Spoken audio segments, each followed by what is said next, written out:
हजरत सैयदना उमर फारूक, सब बोलिए रदी अल्लाह ताला। हजरत उमर फारूक रदी अल्लाह ताला का मुबारक जमाना है। हजरत उमर ने फौज भेजी ईरान के हुक्मरान के साथ जिहाद करने। ईरान के बादशाह ने 2 ईसाई जासूस भेजे। कहने लगा जरा पता तो करो मुसलमानों का रात का तरीका क्या है, मैं साफ बंदी कराता हूं। वो सारी रात साफ बंदी कराता रहा। 2 जासूस आए मुसलमानों की मालूमात करने। मालूमात करके जब वापस गए तो हजरत उमर फारूक रदी अल्लाह ताला अन्हु के सिपाहियों को देखा, गौर से पलटे तो बादशाह कहने लगा क्या हाल देख के आए हो? कहने लगा सारे मुसल्ले पे बैठे हुए हैं, जितने घंटे हम वहां रहे हैं मुजाहिदीन मुसल्ले पे रहे, यूं लगता है जैसे उनका दुनियादारी से कोई ताल्लुक। और कहने लगे बादशाह कोई ऐसी ताकत है जिसको वो बुला रहे थे, कोई ऐसी कुव्वत है जिसको वो पुकार रहे थे। हमें भी वहां खड़े होके महसूस होता था कि हाँ कोई है जो आ जाएगा इनकी मदद के लिए, कोई है जो पहुंचेगा इनकी मदद करेगा। ईरान का बादशाह कहने लगा मुझे समझ आ गई है, वो जिस्म की ताकत से ही नहीं लड़ते, वो कोई गैबी ताकत है जिससे वो लड़ते। भाई वो गैबी ताकत भी तो हमारे पास हमने नाराज कर लिया ना, वो भी तो नहीं ना, मस्जिद का रुख भी तो कोई नहीं। और मैंने पिछले जुमे भी कहा था, फिर कहता हूं, वाहन हो गया उम्मत को। नबी पाक ने फरमाया उम्मत को वो क्या है, दुनिया से मोहब्बत हो गई है, मौत से कराहत हो गई, वाहन है। सहाबा किराम को मौत से बड़ा प्यार था, मौत से बड़ी मोहब्बत कर। हमारी तरह नहीं, वो कहते थे मरेंगे तो मनो मट्टी, तो वहां ठीक है अज़ाबे कब्र हक है। लेकिन मैं कहा करता हूं सालों के बाद जो परदेश से मां के पास आए, मां उसे अजाब नहीं देती, उसका माथा चूमा करती है। और भाई जो रब करीम की बारगाह में जाएगा, तेरा क्या ख्याल है, गल सड़ जाएगा? मदीने वाले हबीब ने फरमाया कब्रुल मोमिन रौज़तुम मिन रियाज़िल जन्नह। फरमाया मेरा मोमिन जब कब्र में जाता है तो अल्लाह जन्नत के सारे दरवाजे खोल देता है, वो तो अल्लाह की रहमत में पहुंचता है। कौन कहता है मोमिन मर गए, वो तो कैद से छूटे अपने घर गए।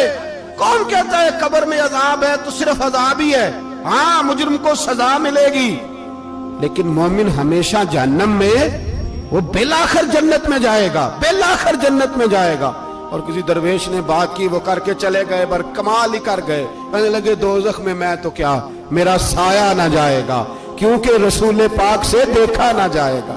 नबी पाक सैयद आलम अलैहिस्सलाम के गुलाम तो देखो ना, सारी जिंदगी उमर फारूक, बुखारी पढ़ो तो सही, सारी जिंदगी उम्र हर नमाज के बाद कहते थे अल्लाह मरजुकना शहादतन फी सबीलिक, अल्लाह बिस्तरे पे मौत ना देना, मौत मुझे शहादत की देना।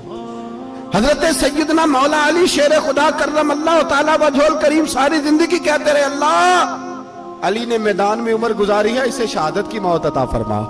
ओ भाई ये तो शहादतें मांगने वाले। हजरत इमाम हुसैन मैदान करबला में खड़े थे, शिमर कहने लगा हुसैन तेरी चारों जानी मौत है।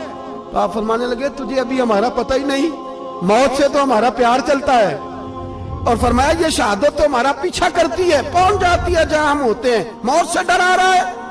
मुसलमान का मरने को दिल नहीं करता, वरना वो इतनी बड़ी कोठी में कौन रहेगा। मरने को दिल इसलिए नहीं करता कि वो जो 6 करोड़ 10 करोड़ डॉलर लूट के रखे, मर गए तो खाएगा कौन। वो फकीर फाका मस्त थे, उनका घर ही कोई नहीं था, उनके बैंक बैलेंस ही कोई नहीं थे। वो कहते थे घर हमारा है वो जो हमारे रब ने तैयार किया हुआ है, हमारा बैंक बैलेंस है वो जो हमें जन्नत में जाके मिलेगा। उनका तो ये खाता ही कोई नहीं था, इसलिए वो शहादत की। हजरत उमर बिन जमू रदी अल्लाह ताला अन्हु मैदाने ओहद में 4 बेटे लेके आए। कितने बेटे बोल के बताए? 4 बेटे लेके उमर बिन जमू आए, और खुद एक टांग से लंगड़े से आप है, टांग छोटी है। हुजूर के सामने खड़े हुए कहा महबूबा मेरे 4 ही थे, मैं 4 ले आया हूं, कबूल कर ले। तो हुजूर ने फरमाया तू क्यों तलवार ओढ़े आया है, ये तूने क्यों गले में असला डाला हुआ है? कहा या रसूलल्लाह मैंने भी तो जाना है ना। तो हुजूर ने फरमाया 4 बेटे जो हैं।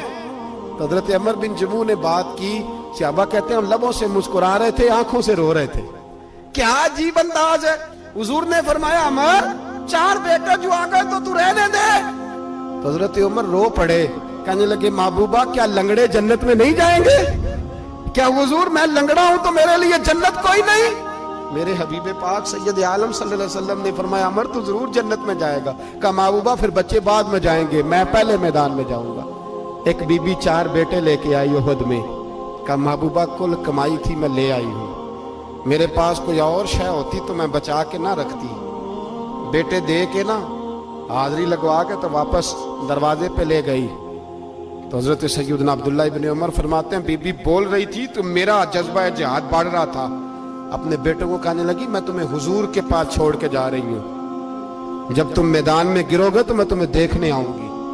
देखना तुम्हारी पुश्त पे कोई जख्म नजर ना आए, जितने तीर खाने हुए सीने पे खाना, जितने तलवारों के नेजों के जख्म बर्दाश्त करने हुए यहां खाना, पुश्त पे जख्म नजर ना आए। हज़रत अब्दुल्ला इब्न उमर फरमाते हो बीबी की गुफ्तगू मेरा जज्बा जिहाद बढ़ा रही थी। एक बीबी 3 साल का 4 साल का बेटा लिए रो रही है, उहद का दिन है। सहेलियां पूछती हैं तू क्यों रोती है? वो कहती है देखो मेरा खामद भी बदर में शहीद हो गया, भाई और बाप भी। दिल करता है कोई जवान बेटा होता तो आज मुस्तफा के साथ उसे ही भेज देती। कोई जवान मेरे पास है ही 3 साल का तो क्या करूं, 3-4 साल का बच्चा क्या करेगा? पता नहीं क्या दलील आई, अचानक उठी, बेटे को सीने से लगाया, कपड़ा डाला, मस्जिद नबवी पहुंच गई। हजरत बिलाल कहते हैं मुझे मिली, कहने लगी बिलाल मुझे पता है हुजूर तैयारी करा रहे हैं जंग की, पर 2 मिनट अगर मेरी मुलाकात हो जाए। बिलाल हबशी कहने लगे हुजूर हम एक बीबी जिद कर रही है। हुजूर बाहर आए, कहने लगी हुजूर मैं फलां की बेटी, फलां की बहन, फलां की बेवा हूं, मैंने बदर में 3 शहीद दिए हैं, अब मेरे पास ये 3 साल का लाल ही बचा है, बड़ा फख्र है मेरा। लोग मुझे शहीद की बेवा, शहीद की बेटी, शहीद की बहन करते। दिल करता है शहीद की अम्मा भी कहीं जाऊं तो मेरा बेटा ले ले। सैयदना बिलाल कहते हैं हुजूर मुस्कुराए, कहने लगे ये 3 साल का नौनिहाल क्या करेगा? कहते अम्मा का अजीब जज्बा है। कहने लगी महबूबा सुना है असला भी थोड़ा ही है, ढाले ज्यादा कोई नहीं, मेरा बेटा साथ रख लें, जब आपकी तरफ कोई तीर आया ना तो मेरा बेटा ढाल के तो इसको ढाल बना के आगे कर देना। महबूबा ढाल तो बन ही सकता है ना। हजरत बिलाल फरमाते हैं मुस्तफ़ा करीम ने फरमाया जा मैंने कबूल किया, कयामत के दिन बेटा घर ले जा, जब तेरा नाम पुकारा जाएगा तो शहीद की अम्मा कह के पुकारा जाएगा, जा तू घर ले जा। कहते हैं चलते चलते एक गरीबनी और आ गई, इतनी सी अट्टी बान की, इतनी सी। बिलाल हुजूर से मुलाकात हो जाएगी। नबी पाक आ गए, कहा महबूबा ये गलबा इस्लाम में मेरा भी हिस्सा डाल ले। हुजूर ने फरमाया ये क्या है? कहने लगी हुजूर खामद फौत हो गया, औलाद अल्लाह ने बेनियाजी से दी नहीं, सवेरे चरखा काट के रिज़्क़े हलाल खाती हूँ, मेरे पास ना ये इतना सा बान है, एक घोड़े की लगाम बन जाएगी, महबूबा हिस्सा तो डाल जाएगा ना दीन के लिए, मेरी कबूलियत हो जाएगी। मेरे हबीब ने हाथ उठाए और दुआ मांगी, कहे अल्लाह जितना तू मैदान के मुजाहिदों को अजर अता फरमाए उतना इस गरीबनी को भी अता फरमाना, उतना इसे भी देना। भाई ये जज्बे थे, ये रंग था उम्मत मुस्लिमा का, इसलिए काफिर घर में बैठ के कांपा करता था। अब उसे पता है ये एसी वाली कार से नहीं निकल सकते, उसे पता है कि हमने इन्हें बोतल पे लगा दिया है, अब ये पेप्सी मरिंडा और ये पी के खाने के साथ तो ये मस्त रहते हैं, अब ये नहीं निकल सकते घर से, हमने इन्हें उन चीजों पे लगाया है जो इनके वजूद को खोखला कर रही, अब कैसे मैदान में निकलेंगे? वो इसलिए नहीं डरता कि वो तेरी आसाइशों, तेरी जिंदगी में आने वाली सहूलतों से आशना है। मौत बिस्तर पे भी आ जाती है, लेकिन जिसको मैदान में आती है वो सारी जिंदगी जिंदा रहता है, वो सारी जिंदगी जिंदा रहता है। भाई मरना तो है, लेकिन अगर जिंदगी दीन के काम आएगी तो अमर हो जाओगे, बच जाओगे।